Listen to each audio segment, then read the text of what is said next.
Mariana, quando a gente observa os dados dessa pesquisa, né, que deu origem a esse nosso documentário, os dados mostram que na cobertura do STF dos últimos anos, na Folha de São Paulo, no G1, o assunto de maior recorrência quando se fala de STF são decisões ou casos tramitando no tribunal e, mais que isso, decisões e casos criminais e de corrupção política.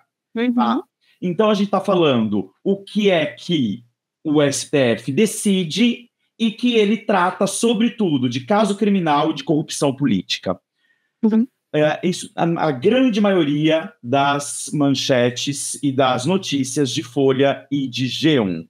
À luz desses resultados, como é que você avalia esse destaque que a imprensa dá aos casos de corrupção, aos casos criminais envolvendo autoridades políticas, né, que são tratados pelo STF? Que tipo de impacto na imagem da corte tem esse tipo de cobertura? Vamos lá. Para eu começar a responder isso, queria só te contextualizar um pouco onde eu estava quando essa narrativa começou e onde eu estou, né?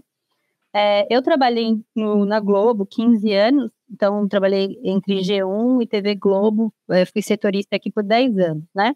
De 2010 a 2020, basicamente. Então, eu peguei todo esse processo que você está dizendo. Quando teve a decisão do ministro Gilmar bloqueando ali a posse do ex-presidente na época do governo da Dilma, eu cobria pelo G1 e eu, inclusive, fiz essa cobertura e fiz essa matéria pelo G1. E depois também, durante a Lava Jato, eu estava na Globo e eu vim para a assessoria do STF, para chefiar a comunicação do tribunal, em 2020, no fim de 2020, e um dos primeiros episódios que eu peguei aqui como chefe da comunicação do Supremo foi a anulação das condenações do Lula. Então eu cheguei e logo nos primeiros meses teve essa decisão, que também, embora você não tenha citado, está toda imbricada nesse contexto. E também, então, eu estou na minha terceira gestão como chefe da comunicação, chefiei a comunicação na gestão do ministro Fux, na gestão da ministra Rosa, então eu era chefe da comunicação durante os ataques, né, a invasão do 8 de janeiro, e agora, enfim, estou também na chefia da comunicação na gestão do ministro Barroso. Então, para a gente entender como é que foi que o Supremo ganhou esse protagonismo, essa relevância nesse tema criminal, eu acho que é importante também a gente lembrar, e eu me sinto um pouco responsável, o quanto a imprensa deu destaque para coisas irrelevantes criminais, quando as coisas, na verdade, não eram tão relevantes. Eu vou dar um exemplo. Eu mesma, quando repórter, fazia matéria assim, Supremo intima presidência a prestar esclarecimentos, tal, em tantas horas. Isso é uma coisa super de praxe, né? Porque está na lei. Então, assim, se alguém pede, a pessoa tem que se manifestar sobre isso.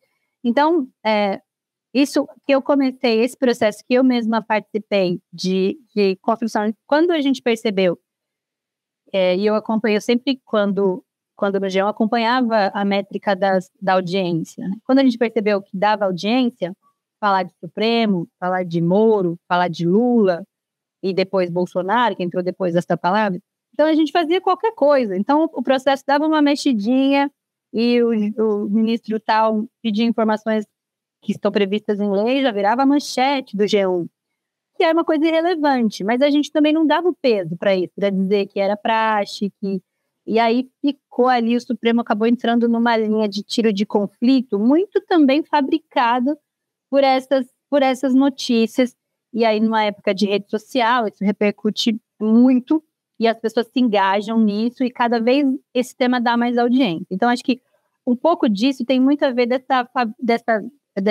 fabricação de como o Supremo virou esse ator ali. E eu acho que isso começou no processo do mensalão, quando, então, o Supremo teve muita, muita visibilidade. Eu também já estava aqui, o julgamento começou em 2011, eu cheguei um ano antes, então eu participei, né, desse processo. E hoje, assim, quando eu converso muito com os diretores dos jornais, participo sempre de... E é evidente que os dados mostram que qualquer coisa sobre o STF está nas mais lidas todos os dias. Então, assim, existe um processo de criação de o Supremo como um ator ali do conflito. Eu acho que o Supremo já faria isso normalmente, mas existe um superdimensionamento, existe um clima que se cria nisso que é evidente para a gente, é evidente.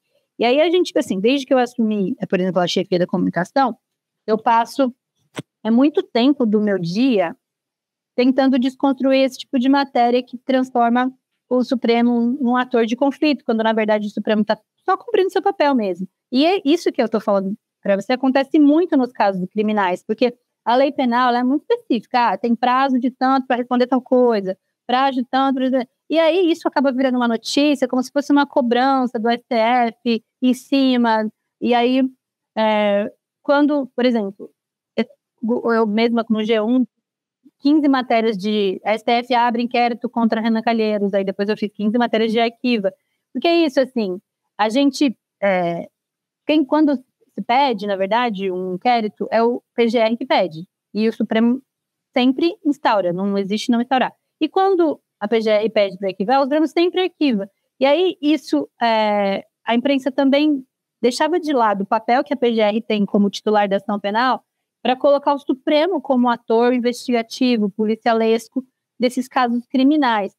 E isso pré-ministro Alexandre, que depois, enfim, tem outro viés, mas assim, tô falando de antes. Então, acho que tem essa necessidade da imprensa de criar fatos envolvendo o Supremo, porque isso traz audiência. A consequência que isso leva para as redes sociais de engajar as pessoas e aumentar esse interesse pelo Supremo. E aí, peguei aqui um dado para te falar, quando a gente começou a perguntar, todos os dias são publicadas 600 notícias sobre o STF no site todos, em média, tá? Então, tem dia que é mais, dia que é menos. Então, são 18 mil matérias mês. Mas nas redes sociais, são, em média, 110 mil menções dia, que dá mais ou menos 3,5 milhões de menções mês. Então, assim, é isso. Mostra o tamanho que o Supremo tem de interesse, porque se os jornais publicam 600 matérias no site, 600 matérias por dia, porque isso traz audiência.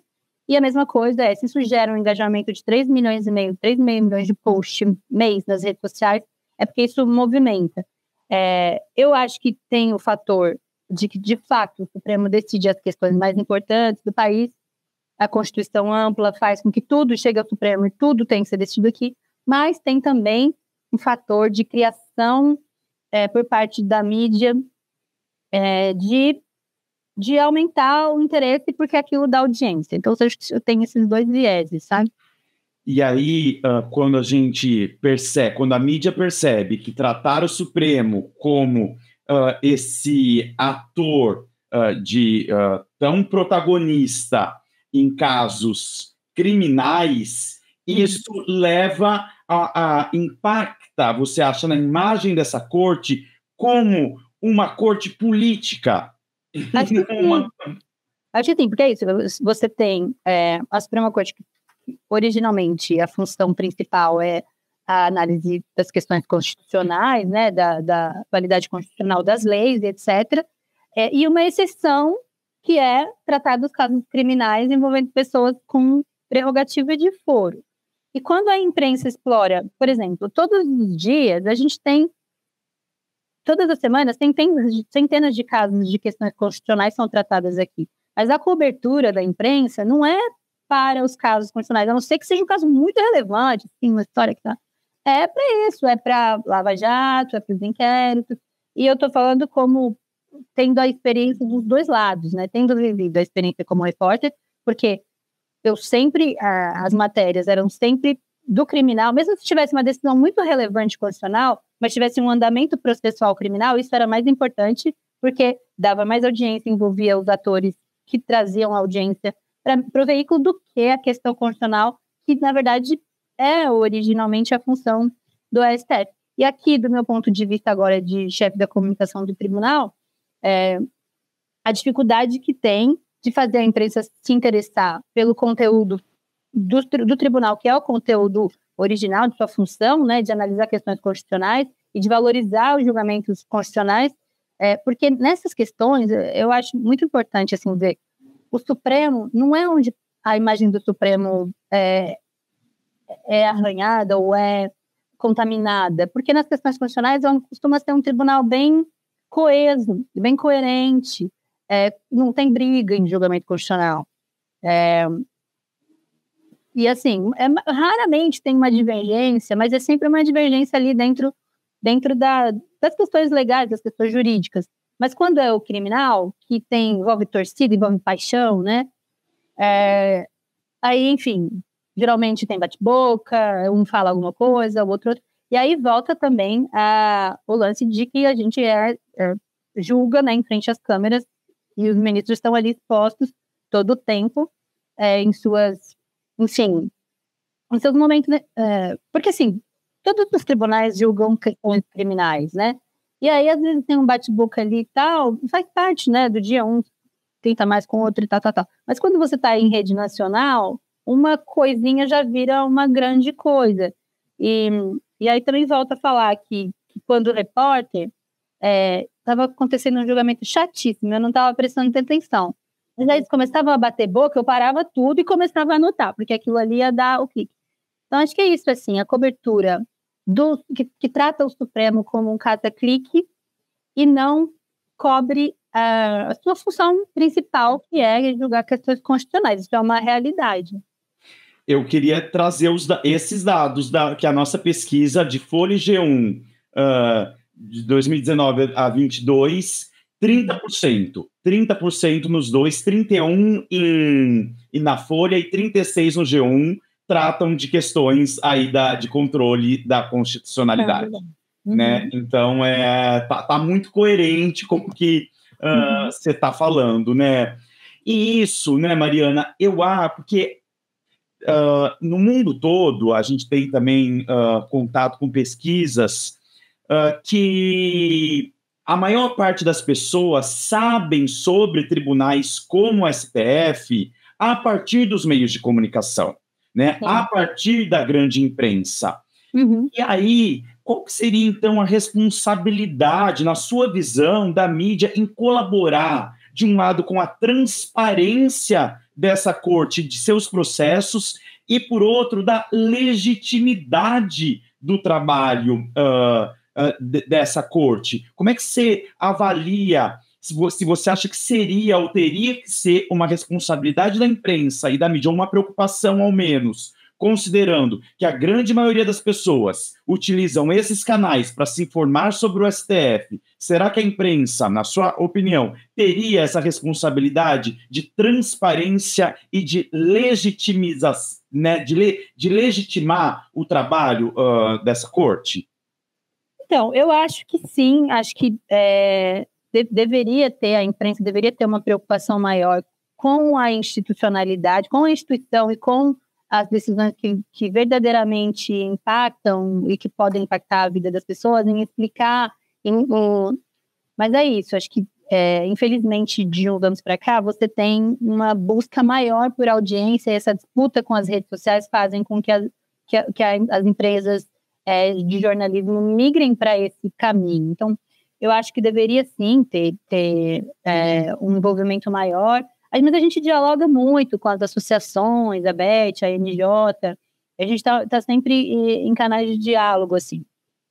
E, inclusive, a gente fez algumas coisas aqui no tribunal na tentativa de colaborar com essa responsabilidade, né, das empresas, do ponto de vista administrativo, não decisório, mas, por exemplo, fizemos cursos para jornalistas explicando, isso aqui isso aqui é praxe, quando está escrito assim, por exemplo, se o ministro pede informações no 10 dias que está previsto aqui em lei, não dá para você escrever Supremo empareda Planalto, porque é isso, você coloca o tribunal na zona do conflito, quando na verdade o tribunal está simplesmente cumprindo uma praxe, cumprindo o que está previsto na lei. Então a gente tenta sensibilizar, eu faço isso desde que eu comecei a trabalhar aqui como chefe da comunicação, que já tem quase 5 anos, Mas não é um processo fácil, justamente por conta dessa disputa entre a mídia e a rede social por visibilidade, por espaço.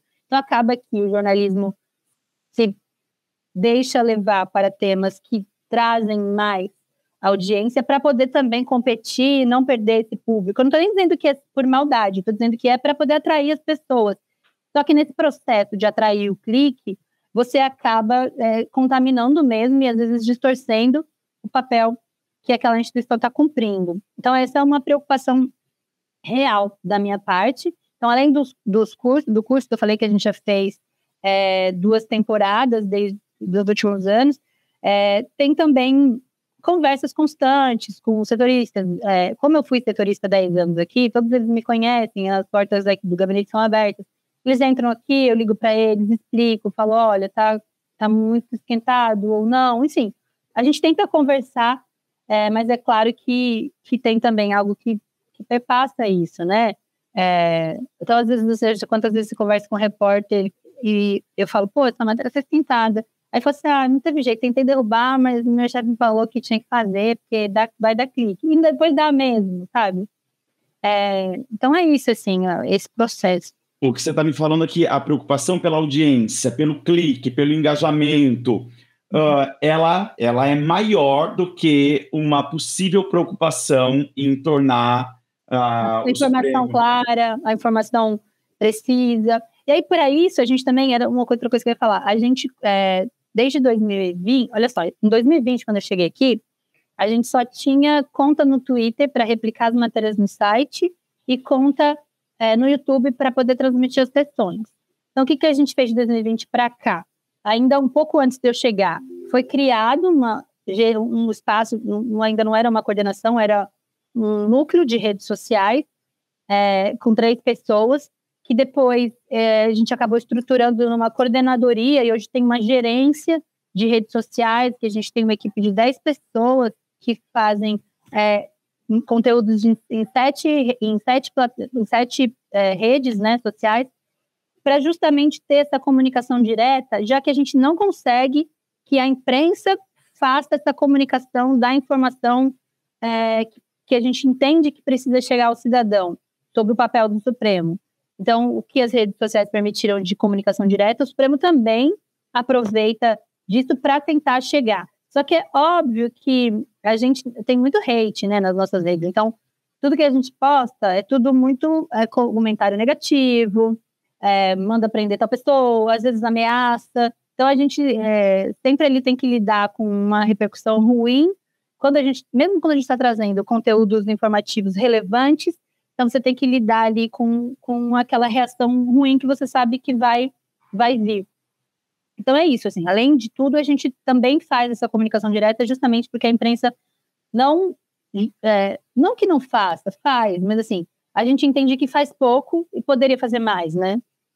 E aí eu tenho um outro elemento nessa busca pela audiência que acaba trazendo um tipo de abordagem temático e também ele é temático e ele tem um viés qualitativo em relação ao que se fala sobre o STF, e a gente identificou uma cobertura predominantemente crítica em relação a essa corte em G1 e em Folha de São Paulo, né? Que não, uma cobertura que não contribui para uma percepção de legitimidade do tribunal, né? É um enquadramento que retrata o tribunal e seus ministros como uma instituição partidária, como uma instituição política. Mesmo quando a gente fala no período da Covid-19, que o STF teve um papel fundamental na regulação do combate à pandemia, a cobertura positiva melhora, mas no cômputo geral, ainda assim, ela é mais negativa nesses 2 veículos durante a pandemia de Covid-19. E se acha que a crítica, então, o que é que justifica a cobertura crítica? Também porque gera mais polêmica, vai gerar mais comentário e vai gerar mais clique? É isso? Não, isso sim, porque é o básico do jornalismo, assim. O que é normal, o que é bacana, não é legal, né? Então, o que gera atenção é ter o caos, sempre. Né? Como jornalista, posso dizer isso. Se está tudo muito tranquilo, até esse fim de ano eu acompanhei a ministra Carmen Lúcia na votação da eleição municipal, e ela ficou chateada porque a imprensa ficava assim, mas não está acontecendo nada. Mas assim, é isso, assim, se não acontece nada, não tem notícia, né? Você vai noticiar o quê? Tá tudo normal aqui, todo mundo tá votando, tá entrando na fila. É mais ou menos isso, assim. Quando você tem um julgamento, e o julgamento está transcorrendo normalmente, as pessoas estão analisando aquele processo.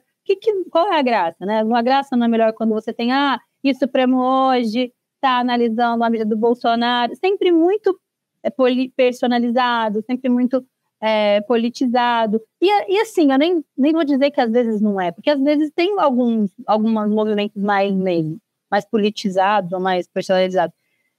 Mas às vezes não, e isso ainda assim é politizado e personalizado.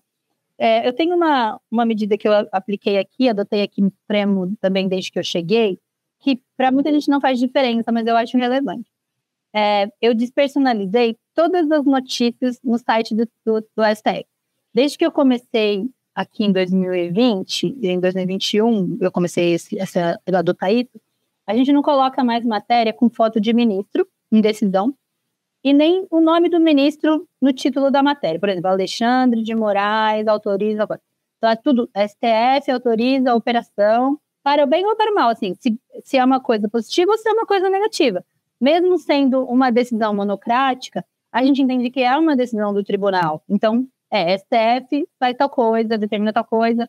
Então, assim, é uma tentativa de mostrar que o tribunal não é só... o tribunal tem uma identidade institucional que não fica apenas nas figuras individuais, seus magistrados. Claro que tem magistrados, tem figuras pessoais muito fortes, que acabam sobressaindo, né? Mas a gente, enquanto comunicação institucional, tenta trabalhar essa despersonalização dos ministros. Que me parece que é uma ação muito no sentido de tornar a instituição legítima, né? O trabalho da instituição legítimo, e não como ações políticas individuais e personalizadas. É isso, essa é a nossa intenção, dar a legitimidade, mostrar o que gera a legitimidade, né, de um tribunal. É que as pessoas entendam que os juízes tiveram uma fundamentação correta para tomar aquela decisão. Porque o que dá legitimidade? É saber que o juiz se baseou nessa lei, desse caso aqui, ou nesse precedente para tomar essa decisão. Ou nesse entendimento que ele fez aqui com base nesse artigo, nesse artigo, nesse artigo.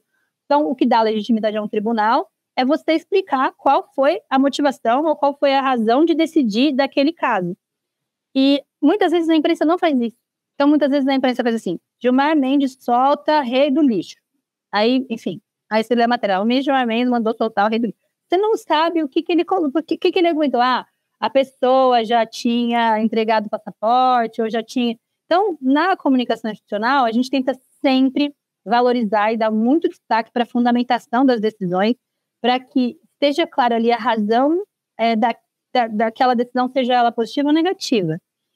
E acho que a imprensa também não tem muito essa preocupação. Claro que alguns têm, alguns cobram com mais seriedade, mas, assim, de modo geral, é o título que dá de impacto, e ali um texto bem raso, sem essa explicação. E também colabora para uma visão mais negativa e mais politizada do tribunal. Exatamente. E aí, você tem falado ao longo dessa nossa conversa dessas ações de comunicação interna, né, visando aí dar transparência e legitimidade à corte. Você falou, por um lado, de uma ação junto aos próprios jornalistas dos meios de comunicação, né, e uma ação direta com a audiência, com o público, com a população, via redes sociais e o quê? Via site do STF. O que é que vocês se preocupam? E nessa sua última fala, tem essa preocupação em justificar as decisões ou mostrar a motivação das decisões? E tem mais algum aspecto que é uma preocupação aí para vocês no que comunicar ao público sobre o STF? Tem, assim, a gente busca nas nossas comunicações, além de explicar o motivo de todas as decisões, de forma com uma linguagem compreensível, porque isso também sempre foi um desafio trabalhar. É porque assim, eu cheguei na chefia da comunicação do Supremo já tendo coberto o Supremo por bastante tempo. Então, eu estava num outro lugar também, assim, eu já sabia como funciona a cobertura e etc. Muitos antecessores, pessoas que estavam no meu lugar antes, nunca tinham feito uma notícia sobre uma decisão. Então, enfim, talvez não consigam compreender como é que funciona a cabeça do jornalista para, enfim, definir o que vai fazer primeiro, o que vai escrever primeiro.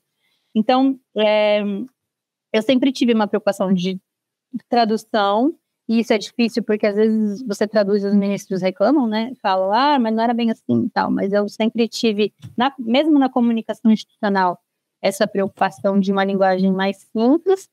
E é isso, assim, de mostrar o que o Supremo fez de positivo para a vida do cidadão. Porque é isso, já o que faz da parte de criminal, a imprensa já está aí para mostrar o meu papel, que eu não deixo de fazer nunca, é fazer ali uma notícia no site explicando a fundamentação daquela decisão. O que o ministro entendeu para decidir daquele jeito, naquele caso, daquele determinado réu, daquele determinado deputado, daquele determinado parlamentar. Mas, para além disso, mostrar as decisões, por exemplo, explicar as decisões que concederam direito à creche para criança, que garantiram direito de casais homossexuais se casarem. Então, assim, tentar lembrar o que tem de legado positivo, de impacto na vida da sociedade e que impacta há bastante tempo, e não só na época da decisão, que continua impactando na vida das pessoas, e mostrando isso de forma simples. Acho que essa é a nossa preocupação hoje na comunicação do tribunal já há algum tempo, mas é isso é um processo que não pode parar nunca. Eu sempre falo aqui para a minha equipe que a gente começa uma série bacana de decisões relevantes e tem que começar outra, porque é um processo que você não pode parar nunca. Você não pode falar assim, não, eu já fiz isso aqui. Não, você tem que se fazer sempre, inovar, agora mudar o formato. Então, a gente está sempre buscando novos formatos para falar das mesmas coisas, às vezes, por exemplo. E em relação a, não é combater, mas responder às críticas da imprensa, tem essa frente específica ou vocês não se preocupam com isso necessariamente? Assim, eu tenho muito, muito respeito ao trabalho dos jornalistas, já tendo sido uma pessoa que cobriu aqui. Nunca faço uma reclamação sobre críticas. Às vezes os ministros acham ruim. Falam, isso aqui, tá com maldade. Aí você fala, é assim, né, do jogo, tal, da clique, vamos, deixa passar. Mas não existe um trabalho de rebater as críticas. Existe um trabalho de rebater erros. Quando uma coisa está errada, a gente atua de forma pronta para pedir uma correção, para pedir para arrumar. Só que é isso, às vezes o negócio foi ali, a pessoa arrumou, mas a outra já leu, ninguém voltou para ver a correção. Esse é o problema que tem no jornalismo mesmo, não é só envolvendo o STF. Mas a gente sempre tenta ter um trabalho respeitoso, sem questionar a crítica, de forma alguma, mas tentando esclarecer quando tem erro. E uma das coisas que a gente faz aqui, desde que eu entrei, a gente quase nunca deixa a imprensa sem uma resposta. A gente não ignora, porque poderia ignorar, não, isso aqui é bobagem, eu vou responder. A gente responde com a informação que a gente tem disponível, com a fundamentação, ou com qual foi a regra que foi adotada, enfim. A gente tenta não deixar a imprensa sem resposta. Mas, de forma alguma, a gente tem alguma frente para rebater crítica, assim. De fato, a gente tem uma frente, né, para rebater erro. E acontece muito, porque como o Supremo é um tribunal, é uma instituição muito visada, que dá clique, que dá não sei o quê. O Brasil inteiro escreve sobre o Supremo. Então, o jornal lá de Cabrobó vai escrever, o jornal lá do interior de São Paulo vai escrever, todo mundo vai escrever. Então, eventualmente, eu já, às vezes, me pego aqui procurando telefone de blogueiro no interior do Paraná, porque tem que arrumar o blog dele, porque está errado, e o ministro viu, e tem que arrumar. Aí você fala, pô, mas não saiu em lugar nenhum jornal grande, mas você tem que achar esse telefone desse cara, ligar para ele e falar, ó, está errado isso aqui, tem que escrever um negócio, foi assim, é assim. Então, a gente faz muito isso, a gente perde muito tempo no dia a dia corrigindo informação em sites e blogs e etc. Não tem um dia, posso te dizer com toda certeza, que eu não peça pelo menos 3 correções de informação em matéria sobre o Supremo. Então, há essa preocupação com a correção de uma informação incorreta, Mariana, e não necessariamente com uma crítica. Não. E, por outro lado, o que você já me dizia, a construção de uma agenda positiva da parte da própria comunicação. Exato. A gente, enfim, tenta construir uma agenda com o que foi, de fato, feito pelo tribunal ao longo das últimas décadas, ao longo dos últimos anos, para mostrar que é um tribunal que não fica só tratando de questão penal, as questões penais são 3%, para você pegar esse percentual da atuação do tribunal, e tem um monte de outras coisas que não estão sendo vistas, que tem impacto na vida das pessoas e que as pessoas têm que saber, e é isso, porque aquilo beneficia toda a sociedade, né? Exatamente. E aí, olhando um pouquinho mais especificamente, você cobre, né, como jornalista da imprensa há muitos anos o STF e está há 5 anos na comunicação da própria corte. Como é que você olha ou avalia o momento ou o período Bolsonaro e a relação com o STF, os ataques sofridos, as reações do STF aos ataques sofridos e o papel da mídia nisso tudo, de, então, incendiar ainda mais uma relação que já era bastante incendiada. Né? Assim, acho que a gente viveu naquele período, eu já estava aqui na chefia da comunicação, talvez o começo não, eu ainda estava trabalhando na Globo, mas o 2020 ficou bem quente, teve aquele negócio 7 de setembro, e Bolsonaro subiu então era para xingar ministro, e xingava ministro constantemente. Então, assim, a gente tinha de fato um momento conflituoso, que o tribunal não respondia. Então, assim, eu estava já na chefia da comunicação, raramente a gente respondeu alguma questão do presidente Bolsonaro, algum xingamento, a gente nunca respondia. A gente respondeu basicamente, e aí eu posso até depois te mandar alguns conteúdos, quando ele dizia que o Supremo impedia ele de fazer as coisas. Então aí a gente fez vários conteúdos falando que o Supremo não está impedindo o presidente da República de fazer nada. O Supremo está apenas dizendo que os prefeitos e os governadores também podem tomar suas medidas. E o presidente querendo fazer uma coordenação nacional está totalmente livre para isso. Porém, o que a gente está nesse momento dizendo é que os prefeitos e os governadores não são proibidos de atuar, eles podem fazer. Então, a gente passou muito tempo durante a pandemia nesse discurso, e a gente batia nessa tecla com várias palavras diferentes, de várias formas diferentes, fazendo vídeo, fazendo card, pondo um ministro para falar alguma coisa. Então, foi um momento de bastante atuação da comunicação para rebater esse ponto especificamente, mas não sem tentar evitar, né, tentar entrar em conflito personalizado. Então, assim, xingava o ministro Barroso de pedófilo, não respondia. Xingava o ministro Alexandre de tal coisa, não respondia. Falava que o Supremo impede aí respondia, quando era algo institucional. Então, essa foi a nossa decisão naquele momento. Mas acho que sim, acho que houve, conforme a gente já estava falando antes, a imprensa tem mais interesse quando o conflito se acirra, porque isso vai dar mais cliques, isso gera mais atenção das pessoas. Sempre, né? Acho que até deve ter pesquisas aí sociológicas sobre isso, que o que é a teoria da conspiração, o que é a briga, intriga, isso gera mais interesse sempre. Porque o que está rolando normalmente, o que está acontecendo sem muito atropelo, não tem graça, né? A gente quer ficar vendo. A intriga é muito mais legal. Então é isso, assim, acho que isso a imprensa aproveita desse sentimento social para poder também criar um momento ali de atenção. Porém, é isso, nesse momento a gente tinha mesmo um conflito, então ele era só mais acirrado, mas ele já existia de fato, não foi, nesse caso, não foi um conflito inventado, né? Ele existia ali.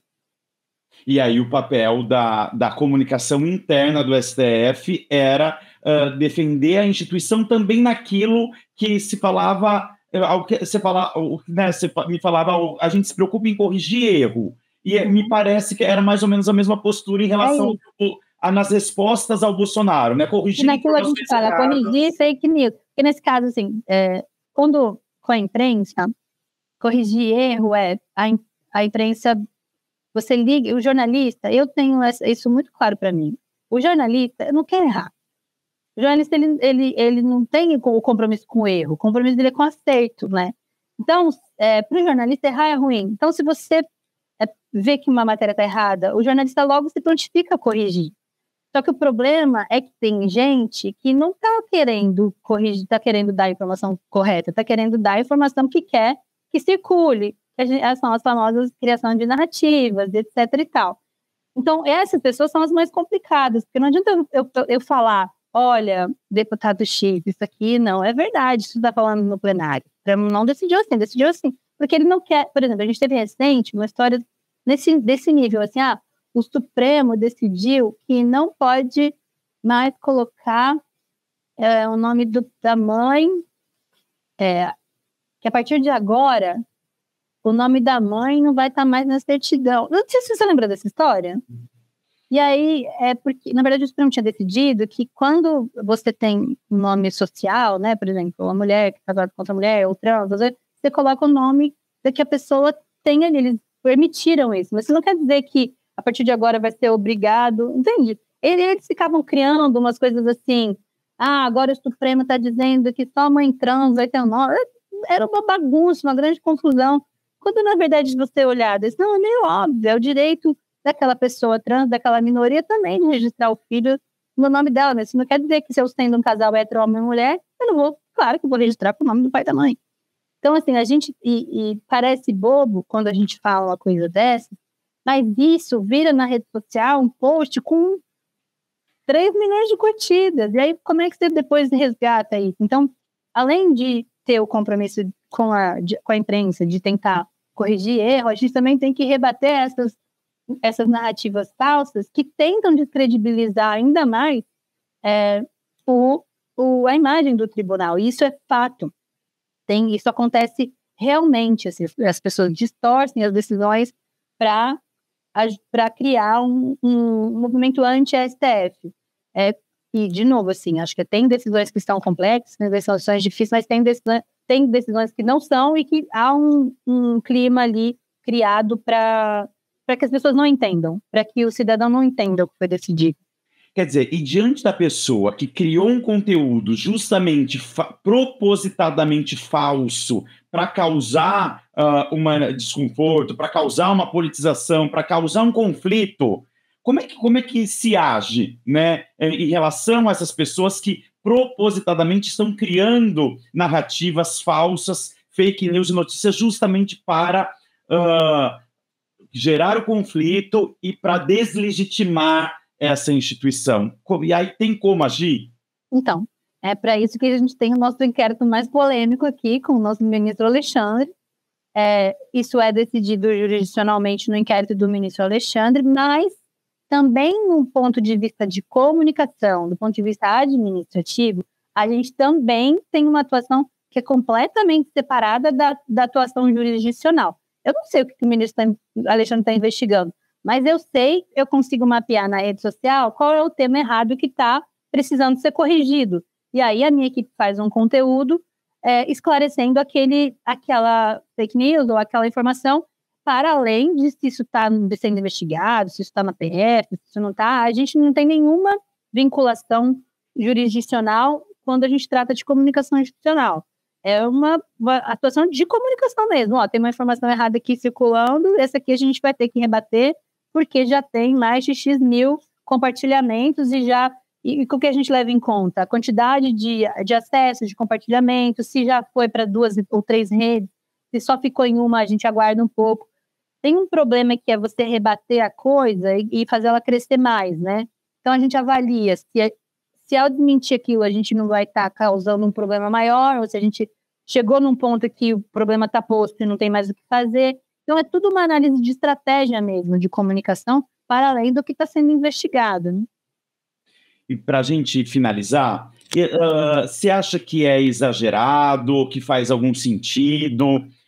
Ou se tem uma parcela, e qual seria essa parcela de responsabilização da mídia nacional no 8 de janeiro de 2023? Ou, menos que isso, na mudança de percepção do que era o STF em um momento, em 2016 e depois em 2023, a mudança de comportamento da direita nacional, da direita brasileira em relação ao STF, essa mudança de visão, de comportamento.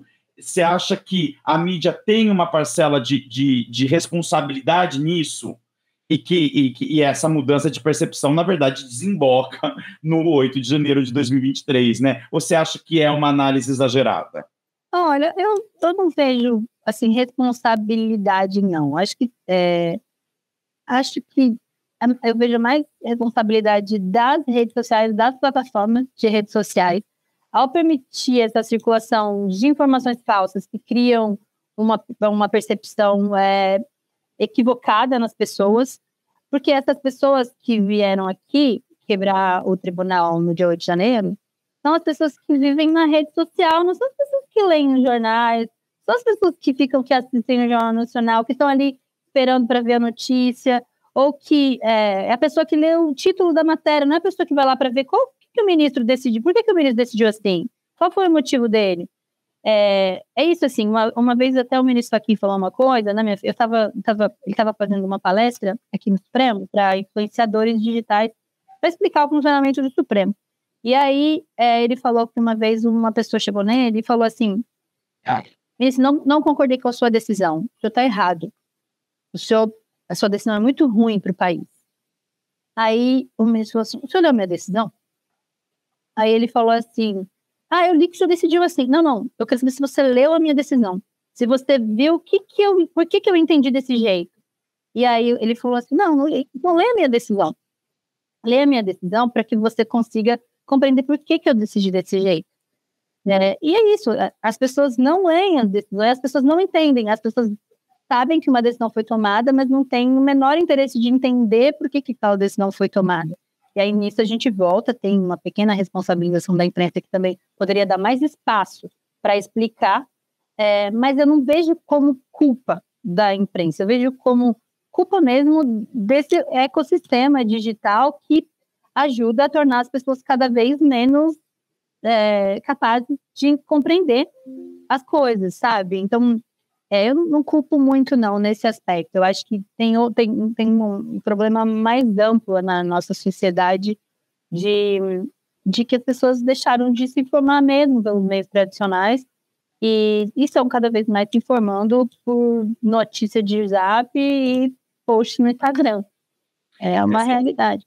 Você coloca uma coisa, que as pessoas não estão interessadas na informação, né? Ou em saber se aquela informação é verdadeira ou falsa. Ela me interessa ao meu ponto de vista. Ao meu propósito, a minha narrativa, ela reforça, né, o meu ponto de vista. Se reforça, então eu vou compartilhar.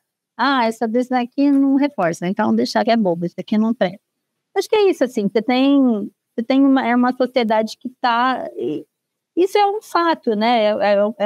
Por isso que tanta gente trabalha hoje no Brasil por educação midiática, por inclusão de educação midiática no currículo escolar, que os pais se preocupam cada vez mais em que os filhos não fiquem viciados só nesse ecossistema de tela, tem que tentar ler, tem que tentar... Enfim, acho que a gente tem um problema que se agravou na sociedade aí nos últimos anos e que o STF também é prejudicado, enfim, por isso, né? Perfeito.